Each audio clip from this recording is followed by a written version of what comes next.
ਸਤਿ ਸ਼੍ਰੀ ਅਕਾਲ। ਜਗਬਾਣੀ ਟੀਵੀ ਦੇਖ ਰਹੇ ਸਾਰੇ ਦਰਸ਼ਕਾਂ ਦਾ ਸਵਾਗਤ ਹੈ। ਮੈਂ ਹਾਂ ਨਵਜੋਤ ਕੌਰ। ਕਰੋਨਾ ਵਾਇਰਸ ਦਾ ਇੱਕ ਦੌਰ ਨਿਕਲ ਕੇ ਗਿਆ, ਉਸ ਤੋਂ ਬਾਅਦ ਸਾਰੀ ਦੁਨੀਆ ਦੇ ਵਿੱਚ ਇਹ ਕਿਹਾ ਜਾਣ ਲੱਗਿਆ ਸੀ ਕਿ ਕਰੋਨਾ ਵਾਇਰਸ ਜਿਹੜਾ ਆ ਉਸ ਦੀ ਗਤੀ ਘਟ ਗਈ ਹੈ। ਲੋਕ ਜਿਹੜੇ ਨੇ ਹੁਣ ਠੀਕ ਹੋਣੇ ਸ਼ੁਰੂ ਹੋ ਚੁੱਕੇ ਨੇ ਤੇ ਫਿਰ ਤੋਂ ਜਿਹੜੀ ਜ਼ਿੰਦਗੀ ਸੀ ਉਹ ਇੱਕ ਲੀਹ ਤੇ ਆ ਚੁੱਕੀ ਸੀ। ਹਰ ਇੱਕ ਦੇਸ਼ ਦੇ ਵਿੱਚ ਹਰ ਇੱਕ ਜਗ੍ਹਾ ਖੁੱਲ ਗਈ ਸੀ, ਲੋਕ ਉਸੇ ਤਰ੍ਹਾਂ ਹੀ ਬਾਹਰ ਘੁੰਮਣ ਲੱਗੇ ਸਨ। ਪਰ ਬ੍ਰਿਟੇਨ ਤੋਂ ਅਜਿਹੀ ਖਬਰ ਸਾਹਮਣੇ ਆਈ ਕਿ ਕਰੋਨਾ ਵਾਇਰਸ ਦਾ ਇੱਕ ਨਵਾਂ ਰੂਪ ਹੈ ਜਿਹੜਾ ਉਹ ਦਸਤਕ ਦੇ ਚੁੱਕਿਆ। ਹਾਲਾਂਕਿ ਸਤੰਬਰ ਦੇ ਵਿੱਚ ਕਿਹਾ ਗਿਆ ਸੀ ਕਿ ਬ੍ਰਿਟੇਨ ਦੇ ਵਿੱਚ ਕਰੋਨਾ ਵਾਇਰਸ ਹੈ ਜਿਹੜਾ ਉਸਦਾ ਨਵਾਂ ਰੂਪ ਆਇਆ।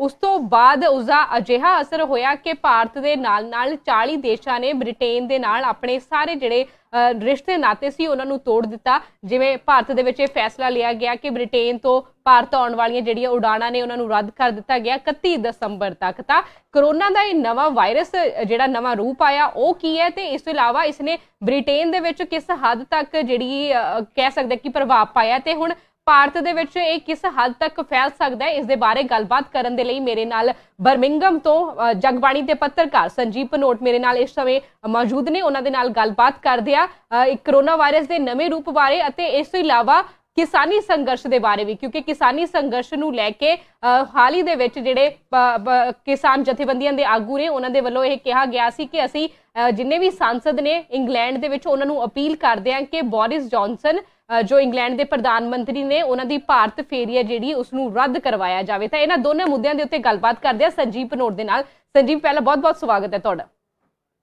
ਸਤਿ ਸ਼੍ਰੀ ਅਕਾਲ ਨਵਜੋਤ ਜੀ। ਜਗਬਾਣੀ ਟੀਵੀ ਦੇਖ ਰਹੇ ਸਾਰੇ ਹੀ ਦਰਸ਼ਕਾਂ ਨੂੰ ਮੇਰੇ ਵੱਲੋਂ ਪਿਆਰ ਸਤਿ ਸ਼੍ਰੀ ਅਕਾਲ ਜੀ।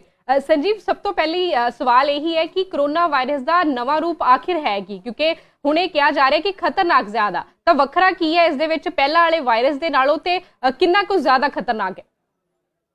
ਨਵਜੋਤ ਜੀ, ਸਤੰਬਰ ਦੇ ਵਿੱਚ ਸਭ ਤੋਂ ਪਹਿਲਾਂ ਇੱਕ ਖਦਸ਼ਾ ਜ਼ਾਹਰ ਕੀਤਾ ਸੀਗਾ ਸਾਇੰਸਦਾਨਾਂ ਨੇ, ਡਾਕਟਰਾਂ ਦੀ ਟੀਮ ਨੇ ਇੰਗਲੈਂਡ ਦੇ ਵਿੱਚ ਕਿ ਇੱਕ ਨਵਾਂ ਰੂਪ ਇਹ ਵਾਇਰਸ ਲੈ ਸਕਦਾ ਹੈ। ਤੇ ਸਭ ਤੋਂ ਪਹਿਲਾ ਕੇਸ ਇਹਦਾ ਨਵੰਬਰ ਮਹੀਨੇ ਦੇ ਵਿੱਚ ਲੰਡਨ ਇਲਾਕੇ ਦੇ ਕੈਂਟ ਦੇ ਏਰੀਆ ਦੇ ਵਿੱਚ ਆਇਆ। ਸਭ ਤੋਂ ਪਹਿਲਾਂ ਇਹ ਸਾਇੰਟਿਸਟਾਂ ਦੀ ਇੱਕ ਵਿਗਿਆਨਕਾਂ ਦੀ ਡਾਕਟਰਾਂ ਦੀ ਇੱਕ ਬਹੁਤ ਸੂਝ-ਬੂਝ ਸੀ ਜਿਹੜੀ ਉਹ ਇਹ ਤੇ ਬਹੁਤ ਜ਼ਿਆਦਾ ਤਹਿਕੀਕਾਤ ਕਰ ਰਹੇ ਸੀਗੇ। ਇਸ ਕਰਕੇ ਇਸ ਚੀਜ਼ ਦਾ ਪਤਾ ਲੱਗ ਚੁੱਕਾ। ਇਸ ਨੂੰ ਨਵਾਂ ਨਾਂ ਦਿੱਤਾ, ਵੇਰੀਐਂਟ ਵਾਇਰਸ ਦਾ ਨਾਂ ਦਿੱਤਾ ਗਿਆ ਹੈ ਕਿ ਇਹ ਕੋਵਿਡ ਦਾ ਹੀ ਇੱਕ ਹਿੱਸਾ ਆ। ਇਹਦੇ ਵਿੱਚ ਜਿਹੜਾ ਫਰਕ ਹੈ, ਫਰਕ ਪਹਿਲਾਂ ਨਾਲੋਂ ਇਹ ਹੈ ਕਿ ਹੁਣ ਇਹ ਬਹੁਤ ਜਲਦੀ ਪਰਸਨ ਟੂ ਪਰਸਨ ਫੈਲ ਰਿਹਾ ਹੈ। ਤੇ ਇਸ ਲਈ ਜਿੱਦਾਂ ਪਹਿਲਾਂ ਕਹਿੰਦੇ ਸੀਗੇ ਕਿ 14 ਦਿਨ 10 ਦਿਨ ਤੱਕ ਤੁਹਾਨੂੰ ਸਿੰਪਟਮਸ ਆਉਣੇ ਸ਼ੁਰੂ ਹੋਣਗੇ, ਤੁਹਾਨੂੰ ਆਈਸੋਲੇਟ ਰਹਿਣਾ ਪਊਗਾ। ਇਹਦੇ ਸਿੰਪਟਮਸ ਤੁਹਾਨੂੰ 1-2 ਦਿਨ ਦੇ ਵਿੱਚ ਹੀ ਦਿਖਾਈ ਦੇਣ ਲੱਗ ਪੈਂਦੇ ਨੇ। ਇਸ ਕਰਕੇ ਥੋੜਾ ਜਿਹਾ ਵੱਖਰਾ ਆ ਕੋਵਿਡ ਨਾਲੋਂ।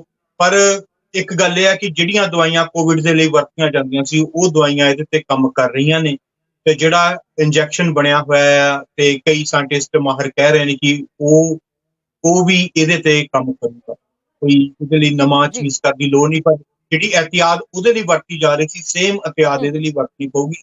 ਹੱਥ ਧੋਣੇ ਪੈਣਗੇ, ਮਾਸਕ ਤੇ 2 ਮੀਟਰ ਦਾ ਡਿਸਟੈਂਸ ਜਿਹੜਾ। ਜੀ ਸੰਜੀਵ, ਲੱਛਣ ਕੀ ਵੱਖਰੇ ਨੇ ਜਾਂ ਲੱਛਣ ਇਸ ਤੋਂ ਜ਼ਿਆਦਾ ਨੇ? ਕਿਉਂਕਿ ਪਹਿਲਾਂ ਜਿਵੇਂ ਕਿਹਾ ਜਾਂਦਾ ਸੀਗਾ ਕਿ ਜੇਕਰ ਤੁਹਾਨੂੰ ਸਾਹ ਲੈਣ ਦੇ ਵਿੱਚ ਤਕਲੀਫ ਹੁੰਦੀ ਹੈ ਤਾਂ ਤੁਸੀਂ ਇਹ ਸਮਝੋ ਕਿ ਤੁਹਾਨੂੰ ਕਰੋਨਾ ਵਾਇਰਸ ਹੋ ਸਕਦਾ। ਤਾਂ ਹੁਣ ਜਿਹੜਾ ਨਵਾਂ ਵਾਇਰਸ ਜਾਂ ਨਵਾਂ ਰੂਪ ਆਇਆ ਉਸ ਦੇ ਵਿੱਚ ਕੀ ਲੱਛਣ ਪਹਿਲਾਂ ਵਾਲੇ ਕੋਵਿਡ ਜਿਹੜੇ 19 ਸੀ ਉਸੇ ਵਰਗੇ ਨੇ ਜਾਂ ਹੁਣ ਲੱਛਣ ਜਿਹੜੇ ਨੇ ਉਹ ਵੀ ਇਸ ਦੇ ਵਿੱਚ ਐਡ ਹੋ ਚੁੱਕੇ ਨੇ? ਹਾਂਜੀ, ਲੱਛਣ ਇਹਦੇ ਵਿੱਚ ਇਹ ਸੀਗਾ ਕਿ ਪਹਿਲਾਂ ਸਭ ਤੋਂ ਪਹਿਲਾਂ ਲੱਛਣ ਸੇਮ ਨੇ, ਉਦਾਂ ਦੇ ਹੀ ਲੱਛਣ ਨੇ, ਪਰ ਇਹਦੀ ਗਤੀ ਜਿਹੜੀ ਉਹ ਵੱਧ ਚੁੱਕੀ ਆ। ਇਹ 70% ਜ਼ਿਆਦਾ ਛੇਤੀ ਫੈਲਦਾ ਆ। ਤੇ ਅੱਗੇ ਕਿਹਾ ਜਾਂਦਾ ਸੀ ਕਿ ਬੱਚਿਆਂ ਦੇ ਉੱਤੇ, ਟੀਨੇਜਰ ਬੱਚਿਆਂ ਦੇ ਉੱਤੇ ਘੱਟ ਅਸਰ ਕਰਦਾ, ਪਰ ਇਹਦੇ ਵਿੱਚ ਹੁਣ ਬੱਚੇ ਪੇਟ ਵਿੱਚ ਆਉਣ ਲੱਗ ਪਏ ਨੇ, ਉਹਨਾਂ ਨੂੰ ਵੀ ਪੇਟ ਵਿੱਚ ਲੈਣ ਲੱਗ ਪਿਆ। ਜਿੱਦਾਂ ਦਵਾਈਆਂ ਬਣੀ ਜਾ ਰਹੀਆਂ ਨੇ ਤੇ ਇਹ ਵੀ ਕਰੋਨਾ ਵਾਇਰਸ ਵੀ ਆਪਣੇ ਆਪ ਨੂੰ ਇੱਕ ਨਵਾਂ ਰੂਪ ਧਾਰ ਕੀਤਾ ਆ, ਉਸ ਤੋਂ ਜ਼ਿਆਦਾ ਤਕੜਾ ਹੋ ਕੇ ਸਾਹਮਣੇ ਆਇਆ।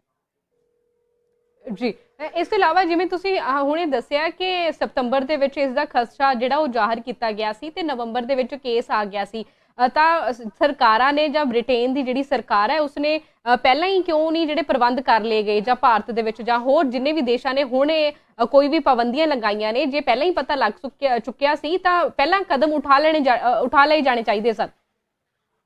ਇਹ ਜੀ ਬ੍ਰਿਟੇਨ ਦਾ, ਇੰਗਲੈਂਡ ਦਾ ਇਹ ਦੁਖਾਂਤ ਰਿਹਾ ਆ ਕਿ ਜਦੋਂ ਵੀ ਕਰੋਨਾ ਨੇ ਦਸਤਕ ਦਿੱਤੀ ਸੀਗੀ, ਬਾਕੀ ਸਾਰਿਆਂ ਦੇਸ਼ਾਂ ਤੋਂ ਬਾਅਦ ਇੰਗਲੈਂਡ ਨੇ ਹਮੇਸ਼ਾ ਕਦਮ ਚੁੱਕਿਆ। ਹਾਲਾਂਕਿ ਦਵਾਈ ਸਭ ਤੋਂ ਪਹਿਲਾਂ ਬਣਾ ਲਈ ਆ, ਪਰ ਸਭ ਤੋਂ ਜੀ ਲੇਟ ਲਏ ਗਏ ਨੇ। ਤੇ ਹੁਣ ਵੀ ਜਿਹੜੇ ਡਿਸੀਜਨ ਜਿੰਨੇ ਵੀ ਲਏ ਗਏ ਨੇ, ਲੋਕਡਾਊਨ ਜਿੰਨੇ ਵੀ ਹੋਏ ਨੇ, ਕਦੀ ਕੋਈ ਪ੍ਰਭਾਵਸ਼ਾਲੀ ਲੋਕਡਾਊਨ ਨਹੀਂ ਰਿਹਾ। ਲੋਕੀ ਏਦਾਂ ਹੀ ਫਿਰਦੇ ਰਹੇ, ਕੋਈ ਖਾਸ ਪ੍ਰਬੰਧ ਨਹੀਂ ਕੀਤੇ ਗਏ ਰੋਕਣ ਦੇ ਲਈ ਹੂੰ ਲੋਕਾਂ ਨੂੰ ਹੂੰ ਬਾਹਰ ਨਾ ਨਿਕਲਣ। ਤੇ ਹੁਣ ਵੀ ਏਦਾਂ ਹੀ ਆ, ਜਿਹੜਾ ਲੋਕਡਾਊਨ ਹੁਣ ਨਵਾਂ ਲੱਗ ਚੁੱਕਾ ਆ ਲੰਡਨ ਦੇ ਵਿੱਚ, ਖਾਸ ਕਰਕੇ ਟੀਅਰ 4, ਕਿ ਕਿਸੇ ਦੇ ਤੁਸੀਂ ਘਰ ਵੀ ਨਹੀਂ ਜਾ ਸਕਦੇ, ਕੋਈ ਰਿਸ਼ਤੇਦਾਰੀ ਨਹੀਂ ਜਾ ਸਕਦੇ, ਕੁਛ ਨਹੀਂ, ਘਰ ਬਹਿਣਾ ਆ। ਤੇ ਹੂੰ ਹੁਣ ਫਾਈਨ ਵੀ ਹੋਏ ਨੇ ਕਈਆਂ ਨੂੰ, ਜਿਨ੍ਹਾਂ ਦਾ ਪਤਾ ਲੱਗਾ ਆ ਪੁਲਿਸ ਨੂੰ, ਉਹਨਾਂ ਨੇ ਇਹਨਾਂ ਨੂੰ ਫਾਈਨ ਵੀ ਕੀਤੇ ਨੇ। ਪਰ ਫਿਰ ਵੀ ਜੀ ਮਤਲਬ ਉਹ ਰੂਪ ਜਿੱਦਾਂ ਆਸਟ੍ਰੇਲੀਆ ਵਰਗੇ ਦੇਸ਼ ਨੇ ਇੱਕ ਹੱਲ ਪਾਈ ਸੀਗੀ ਕਰੋਨਾ ਵਾਇਰਸ ਨੂੰ, ਹੂੰ ਉਦਾਂ ਇੰਗਲੈਂਡ ਦੇ ਹਜੇ ਤੱਕ ਨਹੀਂ ਦੇਖਣ ਨੂੰ ਮਿਲਿਆ। ਜੀ ਅਤੇ ਜਿਹੜਾ ਹੁਣ ਲੋਕਡਾਊਨ ਲਗਾਇਆ ਗਿਆ, ਇਹ ਕਦੋਂ ਤੱਕ ਲਗਾਇਆ ਗਿਆ ਤੇ ਇਸ ਲੋਕਡਾਊਨ ਦੇ ਵਿੱਚ ਕੀ ਕੀ ਹਦਾਇਤਾਂ ਜਿਹੜੀਆਂ ਨੇ ਉਹ ਸਰਕਾਰ ਦੇ ਵੱਲੋਂ ਦਿੱਤੀਆਂ ਗਈਆਂ ਨੇ? ਹਾਂਜੀ, ਲੋਕਡਾਊਨ ਇੱਕ ਤਾਂ ਤੁਹਾਨੂੰ ਸਾਰਿਆਂ ਨੂੰ ਪਤਾ ਹੈ ਕਿ ਜਿੱਦਾਂ ਬ੍ਰਿਟੇਨ ਦੇ ਵਿੱਚ ਕ੍ਰਿਸਮਸ ਦਾ ਮੁੱਖ ਤਿਉਹਾਰ ਆ, ਤੇ ਕ੍ਰਿਸਮਸ ਦੇ ਲਈ ਸ਼ਾਪਿੰਗਸ ਬਹੁਤ ਕੁਝ ਡਿਪੈਂਡ ਕਰਦਾ ਆ ਕ੍ਰਿਸਮਸ ਦੇ ਉੱਤੇ। ਇਸ ਦੇਸ਼ ਦੀ ਜੀ ਇਕਨੋਮੀ ਡਿਪੈਂਡ ਕਰਦੀ ਆ, ਲੋਕਾਂ ਦਾ ਹੂੰ ਹੂੰ ਸੱਭਿਆਚਾਰ ਵੀ depend ਕਰਦਾ ਉਹਨਾਂ ਹੂੰ ਦੇ। ਹੂੰ ਇਸ ਨੂੰ ਲੈ ਕੇ ਪਹਿਲਾਂ ਕੋਸ਼ਿਸ਼ ਕੀਤੀ ਗਈ ਸੀਗੀ ਕਿ ਥੋੜਾ ਜਿਹੀ ਰਾਇਤ ਦਿੱਤੀ ਜਾਵੇ ਲੋਕਾਂ ਨੂੰ ਮਿਲਣ ਜੁਲਣ ਦੀ। ਪਰ ਜਦੋਂ ਦੂਸਰੇ ਕਰੋਨਾ ਵਾਇਰਸ ਦੇ ਦੂਜੇ ਰੂਪ ਨੇ ਦਸਤਕ ਦਿੱਤੀ ਆ, ਤਾਂ ਸਰਕਾਰ ਦੀ ਮਜਬੂਰੀ ਬਣ ਗਈ ਸੀ ਇਸ ਨੂੰ ਰੋਕਣ ਦੀ। ਇਸ ਕਰਕੇ ਜੀ ਲੰਡਨ ਦੇ ਵਿੱਚ ਹੋਰ ਲੱਗ ਚੁੱਕਾ। ਹਦਾਇਤਾਂ ਇਹੀ ਹੈ ਕਿ ਤੁਸੀਂ ਕਿਸੇ ਦੇ ਘਰ ਨਹੀਂ ਜਾ ਸਕਦੇ, ਕਿਸੇ ਨੂੰ ਮਿਲ ਨਹੀਂ ਸਕਦੇ, ਹੂੰ ਤੁਹਾਡੇ ਘਰ ਕੋਈ ਆ ਨਹੀਂ ਸਕਦਾ। ਸਿਰਫ ਜਿਹੜੇ ਬੰਦੇ ਕੇਅਰ ਵਰਕਰਸ ਨੇ ਜਾਂ ਡਾਕਟਰੀ ਹਦਾਇਤਾਂ, ਜਿਹਨਾਂ ਨੂੰ ਮਜਬੂਰੀ ਆ ਕਿਸੇ ਦੇ ਘਰ ਆਉਣਾ ਆ ਤੇ ਇਕੱਲੇ ਰਹਿ ਰਹੇ ਨੇ, ਉਹਨਾਂ ਨੂੰ ਜਿਹੜੀ ਸਰਕਾਰ ਵੱਲੋਂ ਛੋਟ ਆ ਜਿਹਨਾਂ ਨੂੰ ਘਰ ਆਉਣ ਦੀ, ਉਹੀ ਹੈ। ਤੇ ਜੀ ਕਾਫੀ ਸਖਤੀ ਦੇ ਨਾਲ ਇਹਨੂੰ ਪੇਸ਼ ਕੀਤਾ ਜਾ ਰਿਹਾ ਹੈ। ਤੇ ਬਾਕੀ ਜੀ ਵੱਖ-ਵੱਖ ਭਾਗਾਂ ਦੇ ਵਿੱਚ, ਇੰਗਲੈਂਡ ਦੇ ਹੋਰ ਭਾਗਾਂ ਦੇ ਵਿੱਚ ਵੀ ਇਸ ਨੂੰ ਜਾਰੀ ਕਰਨ ਦੀ ਬਰਮਿੰਘਮ ਦੇ ਲਈ 26 ਤਰੀਕ ਤੋਂ ਇਹ ਲੋਕਡਾਊਨ, ਨੈਸ਼ਨਲ ਲੋਕਡਾਊਨ ਦਾ। ਜੀ ਇਸ ਤੋਂ ਇਲਾਵਾ ਇਹ ਵੀ, ਜਿਵੇਂ ਹੁਣ ਭਾਰਤ ਨੇ ਜਾਂ ਹੋਰ ਦੇਸ਼ਾਂ ਨੇ ਉਡਾਣਾਂ ਬੰਦ ਕਰ ਦਿੱਤੀਆਂ ਗਈਆਂ ਨੇ, ਸਰਹੱਦਾਂ ਸੀਲ ਕਰ ਦਿੱਤੀ ਗਈਆਂ ਨੇ ਬ੍ਰਿਟੇਨ ਦੀਆਂ, ਕਿ ਕੋਈ ਵੀ ਆਵਾਜਾਈ ਜਿਹੜੀ ਉਸ ਨੂੰ ਲੈ ਕੇ ਸੰਬੰਧ ਨਹੀਂ ਰੱਖਿਆ ਜਾਏਗਾ, ਕੋਈ ਇੱਕ ਦੇਸ਼ ਤੋਂ ਦੂਜੇ ਦੇਸ਼ ਦੇ ਵਿੱਚ ਨਹੀਂ ਜਾ ਸਕੇਗਾ। ਬ੍ਰਿਟੇਨ ਦੇ ਵਿੱਚ ਦਾਖਲਾ ਜਿਹੜਾ ਉਹ ਵੀ ਰੋਕ ਦਿੱਤਾ ਗਿਆ ਤੇ ਬ੍ਰਿਟੇਨ ਤੋਂ ਆਉਣ ਵਾਲੇ ਜਿਹੜੇ ਲੋਕ ਨੇ ਉਹਨਾਂ ਨੂੰ ਵੀ ਰੋਕ ਦਿੱਤਾ ਗਿਆ ਬਾਕੀ ਦੇਸ਼ਾਂ ਦੇ ਵੱਲੋਂ। ਤਾਂ ਇਸ ਦੇ ਨਾਲ ਨਾਲ ਹੋਰ ਜਿਹੜਾ ਇੰਟਰਨੈਸ਼ਨਲ ਲੈਵਲ ਤੇ ਕੀ ਪ੍ਰਬੰਧ ਕੀਤੇ ਗਏ ਨੇ? ਪ੍ਰਬੰਧ ਇਸ ਤਰੀਕੇ ਨਾਲ, ਜਦੋਂ ਤੁਸੀਂ ਗੱਲ ਕੀਤੀ ਹੈ ਕਿ ਸਰਹੱਦਾਂ ਸੀਲ ਕਰ ਦਿੱਤੀਆਂ ਗਈਆਂ, ਇਸ ਦਾ ਪ੍ਰਭਾਵ ਦੇਖਣ ਨੂੰ ਮਿਲਿਆ। ਜੋ ਯੂਰਪ ਦੇ ਵਿੱਚੋਂ ਟਰੱਕ ਡਰਾਈਵਰ, ਰੋਜ਼ ਟਰੱਕਿੰਗ ਹੁੰਦੀ ਸੀ, ਸਮਾਨ ਇੱਧਰ ਉੱਧਰ ਜਾਂਦਾ ਸੀ, ਤਕਰੀਬਨ ਡੋਵਰ ਬਾਰਡਰ ਲੱਗਦਾ ਆ ਫਰਾਂਸ ਦੇ ਲਈ, ਸਭ ਤੋਂ ਪਹਿਲਾਂ ਫਰਾਂਸ ਜਾਣਾ ਪੈਂਦਾ। ਤਕਰੀਬਨ 10,000 ਤੋਂ ਵੱਧ ਟਰੱਕ ਸੜਕ ਦੇ ਉੱਤੇ ਖੜੇ ਹੋਏ ਨੇ, ਜਿਸ ਨੂੰ ਪੁਲਿਸ ਖਾਣਾ ਦੇ ਰਹੀ ਹੈ ਪਿਛਲੇ 2 ਦਿਨ ਦੇ ਉੱਤੋਂ। ਹੁਣ ਫਰਾਂਸ ਸਰਕਾਰ ਦੇ ਨਾਲ ਗੱਲਬਾਤ ਚੱਲ ਰਹੀ ਹੈ। ਸ਼ਾਇਦ ਹੁਣੇ ਥੋੜੀ ਦੇਰ ਪਹਿਲਾਂ ਖਬਰ ਆਈ ਹੈ ਕਿ ਸ਼ਾਇਦ ਫਰਾਂਸ ਦੇ ਨਾਲ ਕੋਈ ਸਮਝੌਤੇ ਟਾਈਪ ਉਹਨਾਂ ਨੂੰ ਉੱਥੋਂ ਕੱਢਿਆ ਜਾਊਗਾ। ਕਾਫੀ ਸੰਜੀਵ, ਜਿਵੇਂ ਤੁਸੀਂ ਹੁਣ ਇਕਨੋਮੀ ਦੀ ਗੱਲ ਕੀਤੀ, ਜਦੋਂ ਪਹਿਲਾ ਲੋਕਡਾਊਨ ਹੋਇਆ ਸੀ ਪੂਰੀ ਦੁਨੀਆ ਦੇ ਵਿੱਚ, ਤਾਂ ਉਹਦਾ ਜਿਹੜਾ ਆਰਥਿਕ ਪ੍ਰਭਾਵ ਸੀ, ਆਰਥਿਕ ਮੰਦੀ ਦੇ ਵਿੱਚੋਂ ਜਿਵੇਂ ਪੂਰੀ ਦੁਨੀਆ ਨਿਕਲ ਰਹੀ ਹੈ, ਉਹਦਾ ਪ੍ਰਭਾਵ ਹਾਲੇ ਤੱਕ ਖਤਮ ਨਹੀਂ ਹੋਇਆ। ਬਹੁਤ ਸਾਰੇ ਲੋਕ ਅਜਿਹੇ ਨੇ ਜਿਹੜੇ ਬਹੁਤ ਸਾਰੀ ਮੰਦੀ ਦੇ ਵਿੱਚੋਂ ਗੁਜ਼ਰ ਰਹੇ ਨੇ, ਹੁਣ ਵੀ ਉਹਨਾਂ ਦੇ ਜਿਹੜਾ ਆਰਥਿਕ ਸੰਕਟ ਹੈ ਉਹ ਤੋਂ ਬਾਹਰ ਨਹੀਂ ਆਏ। ਤਾਂ ਹੁਣ ਇੱਕ ਵਾਰ ਫਿਰ ਤੋਂ ਲੋਕਡਾਊਨ ਲੱਗ ਗਿਆ, ਤਾਂ ਬਿਜ਼ਨਸ ਉੱਤੇ ਕਿੰਨਾ ਮਾੜਾ ਪ੍ਰਭਾਵ ਜਿਹੜਾ ਹੁਣ ਪੈ ਸਕਦਾ ਹੈ? ਬਿਜ਼ਨਸ ਤੇ ਬਹੁਤ ਮਾੜਾ ਪ੍ਰਭਾਵ ਪੈ ਰਿਹਾ, ਕਿਉਂਕਿ ਖਾਸ ਕਰਕੇ ਜਿਹੜੀਆਂ ਨਾਨ ਐਸੈਂਸ਼ੀਅਲ ਸ਼ਾਪਸ ਕਹਿੰਦੇ ਆ ਅਸੀਂ, ਉਹ ਬੰਦ ਨੇ, ਜਿਨ੍ਹਾਂ ਵਿੱਚ ਗਿਫਟ ਸ਼ਾਪ ਵੀ ਸੀਗੀਆਂ, ਜਾਂ ਹੁਣ ਸਾਰਾ ਕੁਝ ਬੰਦ ਹੋ ਗਿਆ ਕਰੋਨਾ ਦੇ ਕਰਕੇ। ਬਟ ਆਨਲਾਈਨ ਸ਼ਾਪਿੰਗ ਨੇ ਥੋੜਾ ਬਹੁਤ ਇਕਨੋਮੀ ਨੂੰ ਬਚਾ ਕੇ ਰੱਖਿਆ ਹੋਇਆ, ਕਿਉਂਕਿ ਆਨਲਾਈਨ ਸਿਸਟਮ ਬਹੁਤ ਦੇਰ ਤੋਂ ਇੰਗਲੈਂਡ ਦੇ ਵਿੱਚ ਜਾਰੀ ਆ। ਲੋਕੀ ਕਰਦੇ ਸੀ, ਹੁਣ ਜ਼ਿਆਦਾ ਪੱਧਰ ਦੇ ਉੱਤੇ ਇਹ ਆਨਲਾਈਨ ਸ਼ਾਪਿੰਗ ਹੋਣ ਲੱਗ ਪਈ ਆ। ਬਾਕੀ ਕੰਮਾਂ ਦਾ ਫਰਕ ਨੇ, ਜਿਹੜੇ ਲੋਕੀ ਘਰ ਤੋਂ ਕੰਮ ਕਰਨਗੇ, ਕਰ ਸਕਦੇ ਨੇ, ਉਹ ਘਰ ਕੰਮ ਕਰਨਗੇ, ਜਿਹੜੇ ਬੰਦ ਪੈਣਗੇ ਉਹ ਬੰਦ ਕੀਤੇ ਜਾਣਗੇ। ਸਰਕਾਰ ਨੇ ਪਿਛਲੀ ਵਾਰ ਵੀ, ਜਦੋਂ ਪਿਛਲਾ ਲੋਕਡਾਊਨ ਲੱਗਾ ਸੀ, ਤਾਂ ਕਾਫੀ ਸ਼ਾਪਸ ਨੂੰ, ਦੁਕਾਨਾਂ ਵਾਲਿਆਂ ਨੂੰ 10,000 ਪਾਉਂਡ ਦੀ ਮਾਲੀ ਮਦਦ ਦਿੱਤੀ ਸੀ। ਪਰ ਇਸ ਲੋਕਡਾਊਨ ਦੇ ਵਿੱਚ ਦੇਖਦੇ ਹਾਂ ਸਰਕਾਰ ਦਾ ਕੀ ਫੈਸਲਾ ਆਉਂਦਾ। ਜੀ ਇਸ ਤੋਂ ਇਲਾਵਾ ਸੰਜੀਵ, ਵੈਕਸੀਨ ਹੈ ਜਿਹੜੀ ਉਹ ਵੀ ਸ਼ੁਰੂ ਕਰ ਦਿੱਤੀ ਗਈ ਸੀ ਇੰਗਲੈਂਡ ਦੇ ਵਿੱਚ, ਤਾਂ ਹੁਣ ਉਹ ਵੈਕਸੀਨ ਦਾ ਪ੍ਰੋਸੀਜਰ ਕਿੱਥੇ ਤੱਕ ਪਹੁੰਚਿਆ? ਤੇ ਜਿਹੜਾ ਨਵਾਂ ਵਾਇਰਸ ਆ ਰਿਹਾ ਹੈ, ਨਵਾਂ ਰੂਪ ਆ ਰਿਹਾ ਹੈ ਕਰੋਨਾ ਵਾਇਰਸ ਦਾ, ਉਸ ਨੂੰ ਲੈ ਕੇ ਉਸ ਵੈਕਸੀਨ ਨੂੰ ਜਾਂ ਹੋਰ ਨਵੀਂ ਵੈਕਸੀਨ ਕੋਈ ਡਿਵੈਲਪ ਕਰਨੀ ਹੈ, ਉਸ ਨੂੰ ਲੈ ਕੇ ਕੀ ਕਿਹਾ ਜਾ ਰਿਹਾ ਸਰਕਾਰ ਦੇ ਵੱਲੋਂ ਉੱਥੋਂ ਦੀ? ਹਾਂਜੀ, ਕਿ ਹਾਲੇ ਤੱਕ ਤਾਂ ਇਹ ਕਿਹਾ ਜਾ ਰਿਹਾ ਕਿ ਜਿਹੜਾ ਵੈਕਸੀਨ ਬਣ ਚੁੱਕਾ ਆ, ਇਹ ਜਿਹੜਾ ਨਵਾਂ ਰੂਪ ਕਰੋਨਾ ਦਾ ਆਇਆ, ਉਸ ਤੇ ਕਾਬੂ ਪਾਏਗਾ। ਜਿਹੜਾ ਵੈਕਸੀਨ ਹੈ, ਵੈਕਸੀਨ ਕਾਫੀ ਲੱਖਾਂ ਦੀ ਤਾਦਾਦ ਵਿੱਚ ਲੱਗ ਚੁੱਕਾ ਹੈ। ਸਭ ਤੋਂ ਪਹਿਲਾਂ ਇਹ ਬਜ਼ੁਰਗ ਉੱਤੇ, ਜਿਹੜੇ ਬਜ਼ੁਰਗਾਂ ਨਾਲ ਰਿਲੇਟਡ ਹਸਪਤਾਲ, ਕੇਅਰ ਹੋਮਸ ਦੇ ਵਿੱਚ ਕੰਮ ਕਰਦੇ ਲੋਕ ਨੇ, ਉਹਨਾਂ ਉੱਤੇ ਨਰਸਿਸ, NHS ਦੇ ਨਾਲ ਕੰਮ ਕਰਦੇ ਲੋਕ ਨੇ ਉਹਨਾਂ ਤੇ ਇਹ ਲਾਗੂ ਕੀਤਾ ਗਿਆ, ਉਹਨਾਂ ਨੂੰ ਲਾਇਆ ਗਿਆ। ਮੇਰੇ ਕਾਫੀ ਨੋਨ ਨੇ, ਮੇਰੀ ਕੱਲ ਵੀ ਗੱਲ ਹੋ ਕੇ ਹਟੀ ਆ, ਸਾਡੇ ਨੋਨ ਨੇ, ਉਹਨਾਂ ਦੇ ਇੰਜੈਕਸ਼ਨ ਲੱਗਾ, ਕੇਅਰ ਹੋਮ ਦੇ ਵਿੱਚ ਕੰਮ ਕਰਦੇ ਨੇ। ਉਹਨਾਂ ਕੋਲੋਂ ਮੈਂ ਉਹਦੇ ਬਾਰੇ ਜਾਣਕਾਰੀ ਲਈ ਸੀ ਕਿ ਕੀ ਉਹਦਾ ਤੁਹਾਨੂੰ ਕੋਈ ਸਾਈਡ ਇਫੈਕਟ ਹੋਇਆ। ਇਹ 2 ਤਰ੍ਹਾਂ ਦਾ ਇੰਜੈਕਸ਼ਨ ਲੱਗਿਆ, ਇੱਕ ਇੰਜੈਕਸ਼ਨ ਲੱਗ ਚੁੱਕਾ ਹੈ ਤੇ ਦੂਸਰਾ ਇੰਜੈਕਸ਼ਨ 2 ਹਫ਼ਤੇ ਬਾਅਦ 21 ਦਿਨਾਂ ਬਾਅਦ ਉਹਨਾਂ ਨੂੰ ਦੁਬਾਰਾ ਲਾਇਆ ਜਾਏਗਾ। 2 ਡੋਜ਼ਿਸ ਦਿੱਤੀਆਂ ਜਾਣਗੀਆਂ ਤੇ ਉਸ ਡੋਜ਼ਿਸ ਦੇ ਵਿੱਚ ਦੇਖਿਆ ਜਾਏਗਾ ਕਿ ਮਾਈਲਡ ਸਿੰਪਟਮ ਉਹਨਾਂ ਨੂੰ ਦੱਸੇ ਗਏ ਨੇ, ਜਿਹੜੇ ਕਿ ਬੁਖਾਰ ਚੜ ਸਕਦਾ ਹੈ, ਥੋੜਾ ਜ਼ੁਕਾਮ ਹੋ ਸਕਦਾ ਹੈ, ਕੁਝ ਨਾਰਮਲ ਸਿੰਪਟਮ ਦੱਸੇ ਗਏ ਨੇ। ਤੇ ਕੱਲ ਤੋਂ ਲੈ ਕੇ ਅੱਜ ਤੱਕ ਉਹਨਾਂ ਨੂੰ ਕੋਈ ਸਾਈਡ ਇਫੈਕਟ ਨਹੀਂ ਹੋਇਆ, ਜਿਨ੍ਹਾਂ ਨਾਲ ਵੀ ਮੇਰੀ ਗੱਲਬਾਤ ਹੋਈ ਸੀ ਸਾਡੇ ਫੋਨ ਜੀ। ਤੇ ਸੰਜੀਵ ਜੀ, ਵੈਕਸੀਨ ਵਰਤੀ ਜਾ ਰਹੀ ਸੀ, ਵੈਕਸੀਨ ਜਿਹੜੀ ਹੈ ਪੂਰੀ ਤੌਰ ਤੇ ਪਹੁੰਚ ਚੁੱਕੀ ਸੀ, ਜਿਵੇਂ ਤੁਸੀਂ ਦੱਸਿਆ ਕਿ ਲੱਖਾਂ ਲੋਕਾਂ ਨੂੰ ਵੈਕਸੀਨ ਲਗਾਈ ਜਾ ਚੁੱਕੀ ਸੀ, ਤੇ ਉਸ ਤੋਂ ਬਾਅਦ ਜਿਹੜਾ ਨਵਾਂ ਵਾਇਰਸ ਆਇਆ ਹੈ ਉਸ ਦੇ ਨਾਲ ਵੀ ਓਬਵੀਅਸਲੀ ਇਹ ਹੈ ਕਿ ਕੰਟੈਕਟ ਟ੍ਰੇਸਿੰਗ ਹੁੰਦੀ ਹੋਊਗੀ, ਲੋਕ ਇੱਕ ਦੂਜੇ ਨੂੰ ਮਿਲਦੇ ਹੋਣਗੇ, ਤਾਂ ਉਹਦੇ ਨਾਲ ਵੀ ਖਤਰਾ ਜਿਹੜਾ ਵਾਧਾ ਹੋਏਗਾ। ਤਾਂ ਇਸ ਨੂੰ ਕਾਬੂ ਕਿਵੇਂ ਕੀਤਾ ਜਾ ਸਕਦਾ ਹੈ? ਕਾਬੂ ਉਹੀ ਆ, ਸਰਕਾਰ ਇਹੀ ਬਾਰ-ਬਾਰ ਬੇਨਤੀ ਕਰ ਰਹੀ ਹੈ ਕਿ ਨੈਸ਼ਨਲ ਮੀਡੀਆ ਦੇ ਉੱਤੇ, ਰੇਡੀਓ ਸਟੇਸ਼ਨ ਦੇ ਉੱਤੇ NHS ਵੱਲੋਂ ਐਡਸ ਕੰਪੇਨ ਚਲਾਈ ਗਈ ਹੈ ਕਿ ਬਾਰ-ਬਾਰ ਉਹ ਮਿੰਨਤਾਂ ਬੇਨਤੀਆਂ ਕਰ ਰਹੇ ਨੇ ਕਿ ਤੁਸੀਂ ਭੀੜ ਇਕੱਠ ਨਾ ਕਰੋ, ਨਾ ਜਾਓ, ਜੋ ਹਦਾਇਤਾਂ ਸਰਕਾਰ ਵੱਲੋਂ ਦਿੱਤੀਆਂ ਗਈਆਂ ਨੇ ਉਹ ਪੂਰੀਆਂ ਕਰੋ। ਪਰ ਅਫਸੋਸ ਹੈ ਨਵਜੋਤ ਜੀ ਕਿ ਦੇਖਣ ਨੂੰ ਮਿਲਿਆ ਕਿ ਕਦੀ ਵੀ ਇੰਗਲੈਂਡ ਵਿੱਚ ਅੱਜ ਤੱਕ ਇਸ ਨੂੰ ਕਦੀ ਵੀ ਇੱਕ ਮਹਾਮਾਰੀ ਦੇ ਰੂਪ ਵਿੱਚ ਲੋਕਾਂ ਵੱਲੋਂ ਨਹੀਂ ਦੇਖਿਆ ਗਿਆ। ਉਹ ਸਿਰਫ ਇੰਜੋਏ ਕਰਦੇ ਦੇਖੇ ਗਏ ਨੇ, ਜਿਨ੍ਹਾਂ ਨੇ ਜਿੱਥੇ ਜਾਣਾ ਉਹ ਜਾ ਰਹੇ ਨੇ, ਛੋਟੇ ਬੱਚੇ ਖੇਡ ਰਹੇ ਨੇ, ਲੋਕੀ ਪਾਰਕਾਂ ਦੇ ਵਿੱਚ ਤੁਰੇ ਫਿਰਦੇ ਨੇ। ਪਰ ਸਰਕਾਰ ਵੱਲੋਂ ਵੀ ਇੱਕ ਨਾਕਾਮਯਾਬੀ ਇਹ ਸੀਗੀ ਕਿ ਸਰਕਾਰ ਨੇ ਪਿੱਛੇ ਜਿਹਾ ਲੋਕਡਾਊਨ ਲਗਾ ਦਿੱਤਾ ਹੈ, ਬਟ ਲੋਕਡਾਊਨ ਦੇ ਵਿੱਚ ਨਾਲੇ ਕਹਿ ਦਿੱਤਾ ਹੈ ਕਿ ਕੰਮ ਤੇ ਤੁਸੀਂ ਜਾ ਸਕਦੇ ਹੋ, ਨਾਲੇ ਸਕੂਲ ਦੇ ਵਿੱਚ ਬੱਚੇ ਜਾ ਸਕਦੇ ਨੇ। ਜਿੰਨੇ ਵੀ ਕੇਸ ਦੁਬਾਰਾ ਆਏ ਨੇ ਉਹਦੇ ਵਿੱਚ 80% ਕੇਸ ਸਕੂਲਾਂ ਤੋਂ ਬੱਚੇ ਆਪਣੇ ਘਰ ਲੈ ਕੇ।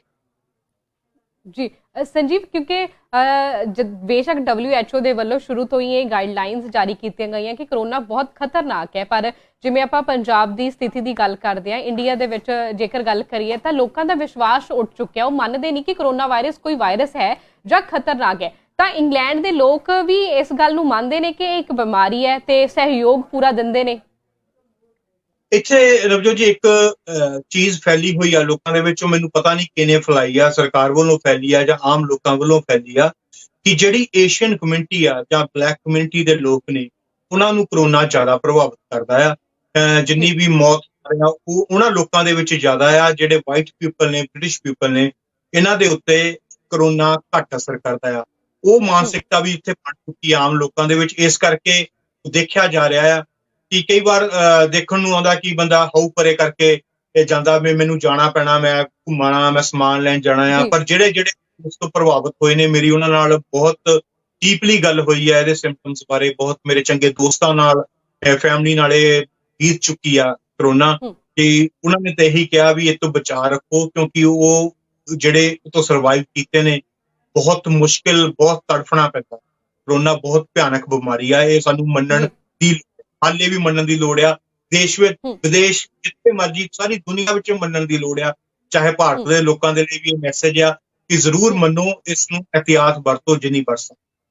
ਜੀ ਸੰਜੀਵ, ਮੇਰਾ ਸਵਾਲ ਇਹ ਇਸ ਕਰਕੇ ਸੀ ਕਿਉਂਕਿ ਭਾਰਤ ਦੇ ਵਿੱਚ ਜਦੋਂ ਵੀ ਪੋਲੀਟੀਕਲੀ ਲੀਡਰਾਂ ਦੀ ਕੋਈ ਰੈਲੀਆਂ ਹੁੰਦੀਆਂ ਨੇ ਤਾਂ ਉਦੋਂ ਕਰੋਨਾ ਵਾਇਰਸ ਨੂੰ ਇੱਕ ਪਾਸੇ ਰੱਖ ਦਿੱਤਾ ਜਾਂਦਾ ਹੈ। ਹਾਲਾਂਕਿ ਜਦੋਂ ਹੁਣ ਕਿਸਾਨੀ ਸੰਘਰਸ਼ ਸ਼ੁਰੂ ਹੋਇਆ ਤਾਂ ਉਦੋਂ ਜ਼ਰੂਰ ਕਿਹਾ ਗਿਆ ਸਰਕਾਰ ਦੇ ਵੱਲੋਂ ਕਿ ਕਰੋਨਾ ਵਾਇਰਸ ਹੈ, ਇਸ ਕਰਕੇ ਤੁਸੀਂ ਦਿੱਲੀ ਦੇ ਵਿੱਚ ਐਂਟਰ ਨਹੀਂ ਹੋ ਸਕਦੇ। ਤਾਂ ਇਸੇ ਕਰਕੇ ਜਿਹੜੇ ਭਾਰਤੀ ਨੇ ਉਹ ਕਰੋਨਾ ਵਾਇਰਸ ਨੂੰ ਸ਼ਾਇਦ ਇੱਕ ਪਾਸੇ ਰੱਖ ਦਿੰਦੇ ਨੇ ਕਿ ਜਿਹੜੀਆਂ ਰਾਜਨੀਤਿਕ ਪਾਰਟੀਆਂ ਨੇ ਉਹ ਕਰੋਨਾ ਵਾਇਰਸ ਨੂੰ ਸਿਰਫ ਆਪਣੇ ਇਸਤੇਮਾਲ ਦੇ ਲਈ ਵਰਤਦੀਆਂ ਨੇ।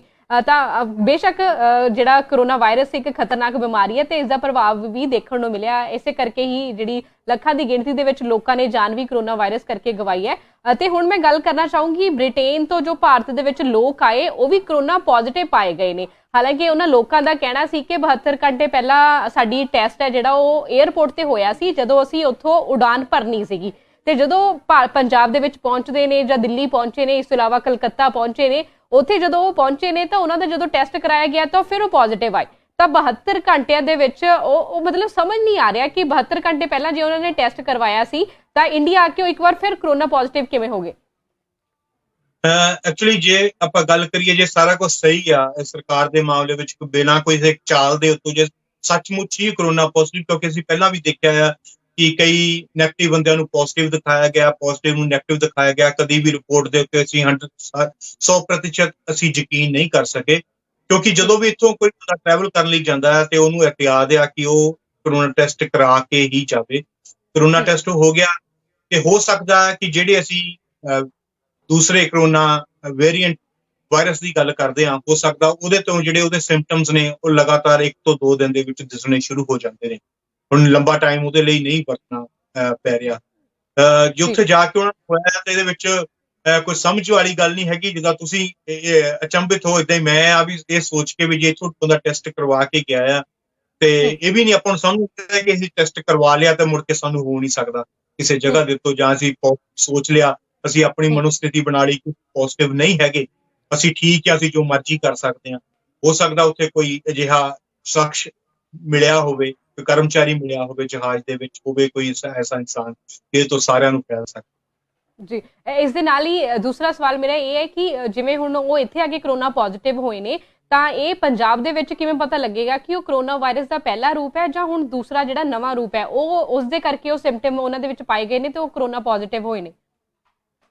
ਨਹੀਂ, ਸਿੰਪਟਮ ਦੋਵਾਂ ਦੇ ਸੇਮ ਹੀ ਨੇ। ਹਮ, ਜੋ ਰਿਪੋਰਟ ਆਊਗੀ ਉਹ ਕਰੋਨਾ ਪੋਜ਼ਿਟਿਵ ਹੀ ਰਿਪੋਰਟ ਆਊਗੀ ਉਹਨਾਂ ਦੀ, ਹਮ, ਜੋ ਵੀ ਇੱਥੇ ਹੈਗੇ ਨੇ।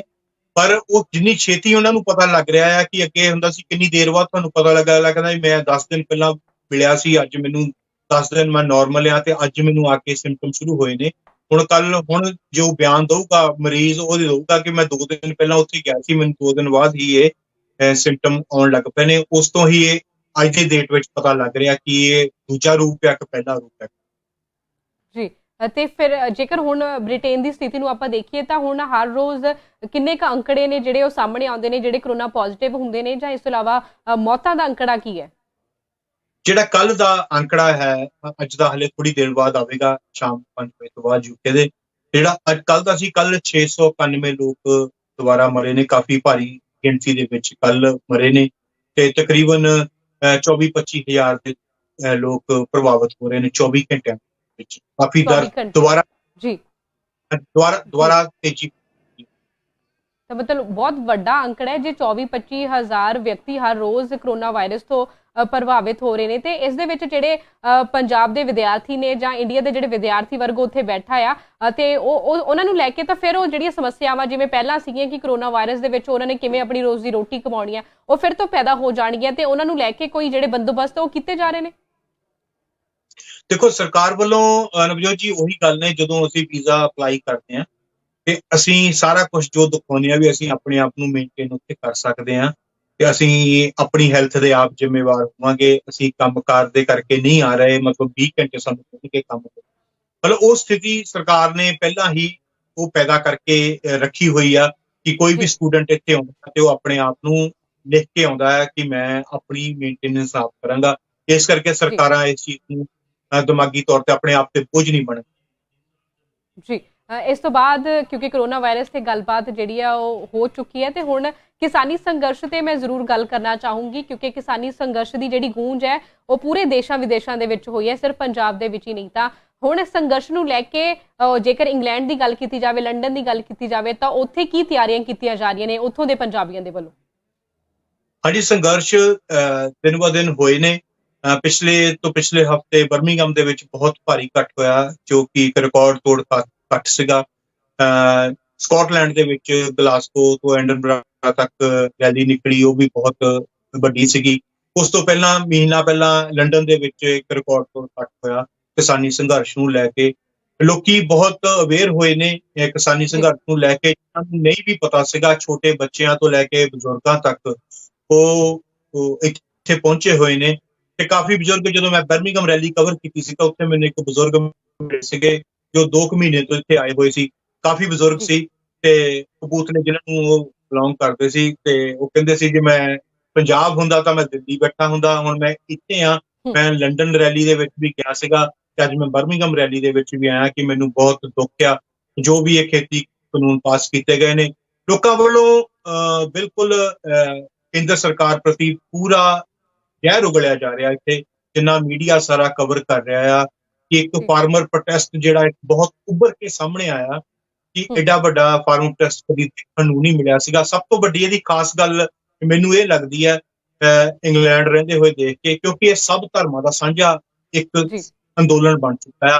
ਇਸ ਕਰਕੇ ਇਸ ਨੂੰ ਭਾਰੀ ਗਿਣਤੀ ਦੇ ਵਿੱਚ ਇੱਥੇ ਸਿੱਖ ਭਾਈਚਾਰਾ, ਹਿੰਦੂ ਭਾਈਚਾਰਾ, ਮੁਸਲਮਾਨ, ਈਸਾਈ ਸਾਰੇ ਇਕੱਠੇ ਹੋ ਕੇ ਬਰਮਿੰਘਮ ਰੈਲੀ ਦੇ ਵਿੱਚ ਵੀ ਦੇਖਣ ਨੂੰ ਮਿਲੇ ਆ।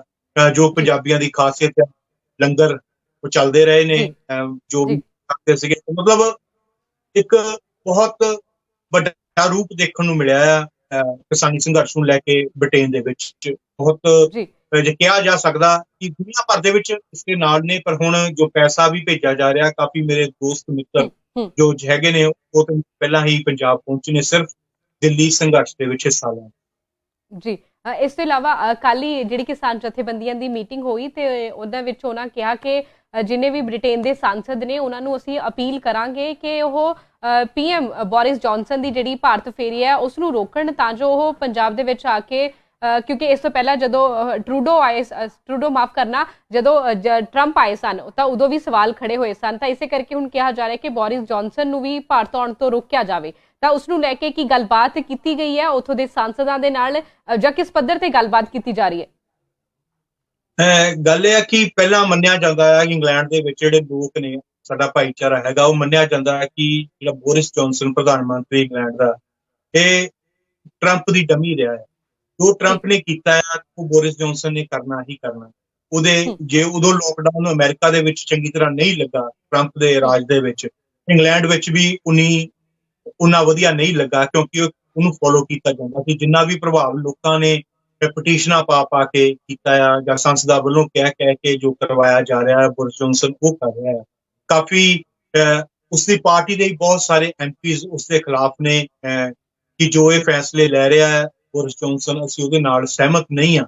ਪਰ ਪ੍ਰਧਾਨ ਮੰਤਰੀ ਹੋਣ ਦੇ ਨਾਤੇ ਉਸਦੀ ਗੱਲ ਬ੍ਰਿਟੇਨ ਵਿੱਚ ਸੁਣੀ ਜਾਂਦੀ ਹੈ ਤੇ ਕਿਹਾ ਜਾਂਦਾ। ਤੇ ਹੁਣ ਵੀ ਬਹੁਤ ਸਾਰੇ ਲੋਕਾਂ ਨੇ ਪਟੀਸ਼ਨ ਵੀ ਦਾਇਰ ਕੀਤੀ ਹੈ ਕਿ ਕਿਉਂਕਿ ਜਿੰਨੇ ਕਿਸਾਨੀ ਸੰਘਰਸ਼ ਨਵਜੋਤ ਇੱਥੇ ਹੋਏ ਨੇ, ਬਰਮਿੰਘਮ ਦਾ, ਲੰਡਨ ਦਾ, ਸਕਾਟਲੈਂਡ ਦਾ, ਜੋ ਵੀ ਕਿਸਾਨੀ ਸੰਘਰਸ਼ ਦੇਖਣ ਨੂੰ ਮਿਲਿਆ ਹੈ ਉਸ ਨੂੰ ਇੰਟਰਨੈਸ਼ਨਲ ਮੀਡੀਆ ਨੇ ਬਹੁਤ ਵੱਡੇ ਪੱਧਰ ਤੇ ਕਵਰ ਕੀਤਾ ਹੈ।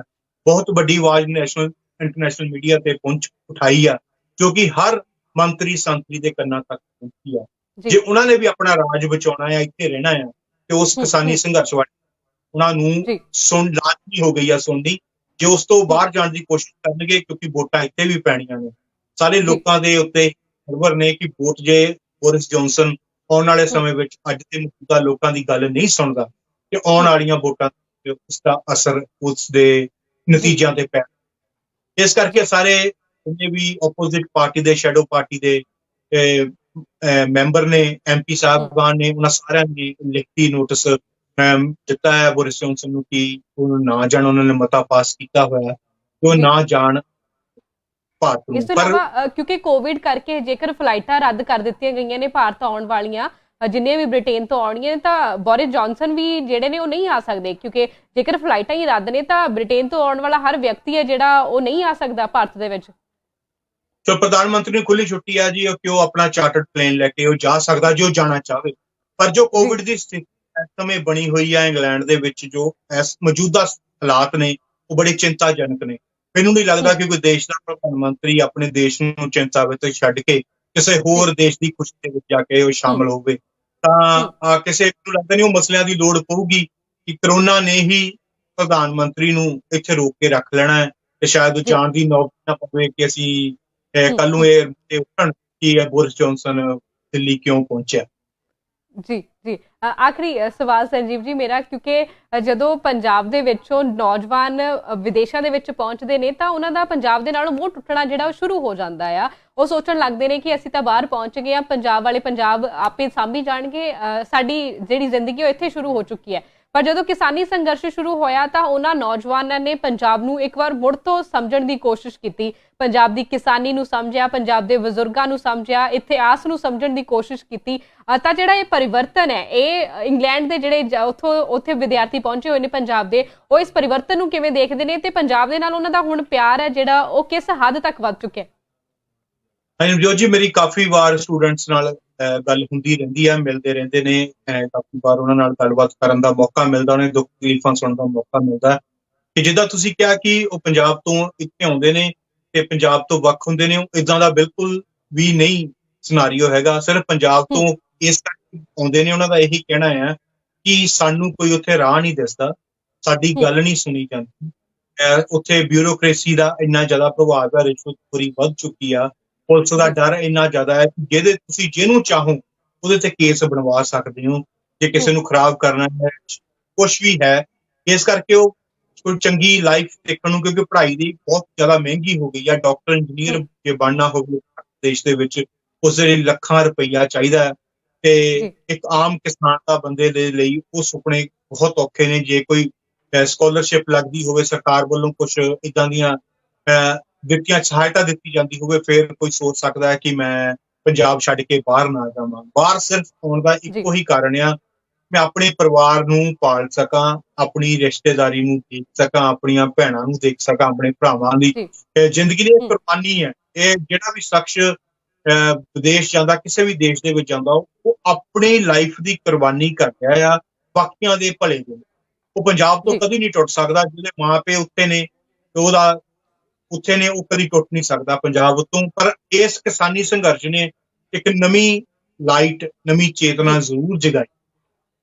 ਜੀ, ਇਹਦਾ ਅਸਰ ਬਹੁਤ ਇਹ ਪੱਧਰ ਤੇ ਪਿਆ ਆ, ਸਿਰਫ ਉਹਨਾਂ ਤੇ ਨਹੀਂ ਪਿਆ ਜਿਹੜੇ ਪੀੜ੍ਹੀਆਂ, 2-3 ਪੀੜ੍ਹੀਆਂ ਕਦੀ ਪੰਜਾਬ ਗਈਆਂ ਹੀ ਨਹੀਂ ਸੀ। ਜਿਹੜੇ ਹੂੰ, ਬੱਚੇ ਹੂੰ, ਸੋਚਦੇ ਸੀਗੇ ਕਿ ਅਸੀਂ ਕੀ ਲੈਣਾ ਪੰਜਾਬ ਤੋਂ, ਸਾਡਾ ਉੱਥੇ ਕੌਣ ਆ, ਹੁਣ ਹੂੰ, ਉਹ ਵੀ ਉੱਠੇ ਨੇ। ਸਾਡੀ ਜ਼ਮੀਨ ਆ, ਜੀ, ਸਾਡੇ ਘਰ ਨੇ, ਪ੍ਰਾਣ, ਅਸੀਂ ਉੱਥੇ ਜਾਈਏ। ਉਹਨਾਂ ਦੇ ਵਿੱਚ ਇੱਕ ਹਾਂ, ਜਿਹੜੀ ਇਸ ਕਿਸਾਨੀ ਲਹਿਰ ਨੇ ਜੋ ਚੇਤਨਾ ਪੈਦਾ ਕੀਤੀ ਆ, ਤੇ ਮੈਨੂੰ ਇਹ ਲੱਗਦਾ ਹੈ ਕਿ ਹੁਣ ਲੋਕੀ ਸਾਂਝਾ ਪੰਜਾਬ ਦੇਖਣ ਲਈ ਜ਼ਰੂਰ ਇੱਥੋਂ ਜੀ, ਜਾਣਗੇ। ਜਿੱਥੇ ਜਿੱਥੇ ਉਹਨਾਂ ਜੀ, ਦੀਆਂ ਜੜ੍ਹਾਂ ਆ, ਉਹ ਜੜ੍ਹਾਂ ਨੂੰ ਤੋੜਨ ਹੂੰ, ਜ਼ਰੂਰ ਜਾਣ।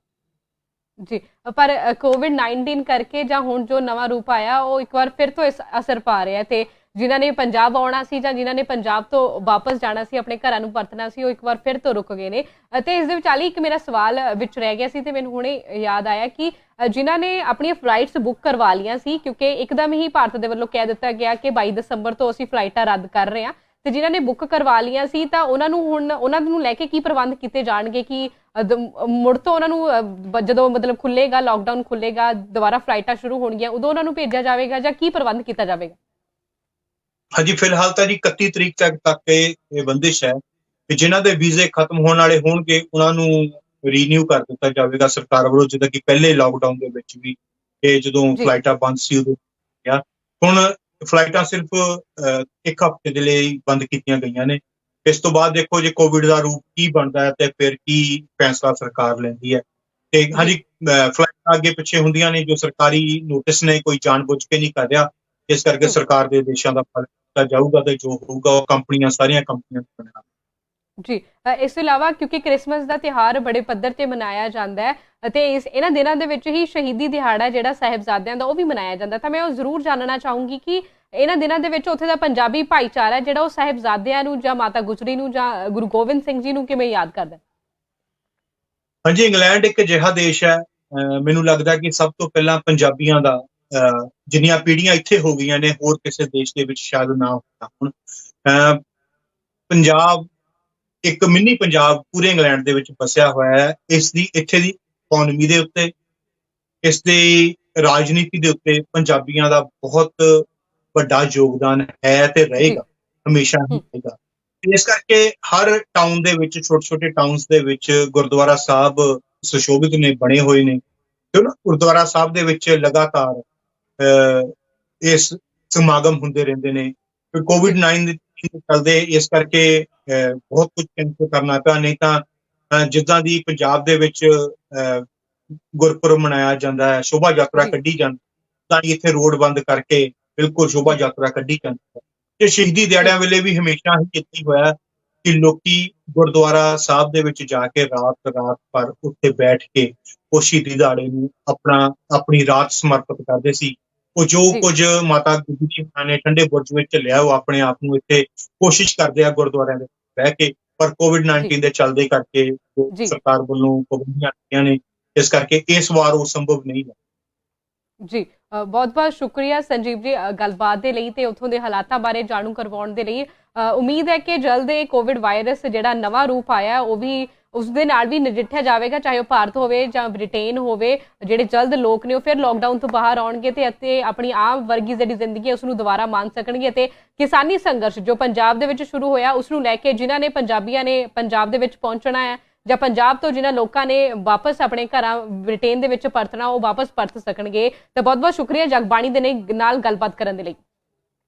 ਬਿਲਕੁਲ ਰਵਿਓ ਜੀ, ਬਹੁਤ ਬਹੁਤ ਧੰਨਵਾਦ। ਇੱਕ ਗੱਲ ਮੈਂ ਜ਼ਰੂਰ ਕਹਿਣੀ ਚਾਹਾਂਗਾ ਕਿ ਗੱਲ ਜਗਬਾਣੀ ਦੀ ਗੱਲ ਬਹੁਤ ਦੂਰ ਦੂਰ ਤੱਕ ਪਹੁੰਚਦੀ ਹੈ ਤੇ ਸਿਰਫ ਮੈਂ ਇਹੀ ਗੱਲ ਬੇਨਤੀ ਕਰਨਾ ਚਾਹਾਂਗਾ ਸਾਰੇ ਲੋਕਾਂ ਦੇ ਲਈ ਤੇ ਸਾਰੇ ਪੱਤਰਕਾਰ ਭਾਈਚਾਰੇ ਦੇ ਲਈ ਜਿੰਨੇ ਵੀ ਜੁੜੇ ਹੋਏ ਨੇ ਵੀ ਕੱਲ ਜੋ ਦਿੱਲੀ ਦੇ ਵਿੱਚ ਹੋਇਆ ਇੱਕ ਮੰਤਰੀ ਵੱਲੋਂ ਕੀਤਾ ਗਿਆ ਇੱਕ ਪੱਤਰਕਾਰ ਦੇ ਨਾਲ ਤੇ ਉਹ ਅਜਿਹਾ ਨਹੀਂ ਕਰਨਾ ਚਾਹੀਦਾ। ਤੁਹਾਨੂੰ ਸਟੈਂਡ ਲੈਣਾ ਚਾਹੀਦਾ ਉਸ ਦੇ ਬਾਰੇ ਤੇ ਮੈਨੂੰ ਮਾਣ ਆ ਕਿ ਮੈਂ ਟੀਮ ਦਾ ਮੈਂਬਰ ਆ ਕਿ ਜਗਬਾਣੀ ਵੱਲੋਂ।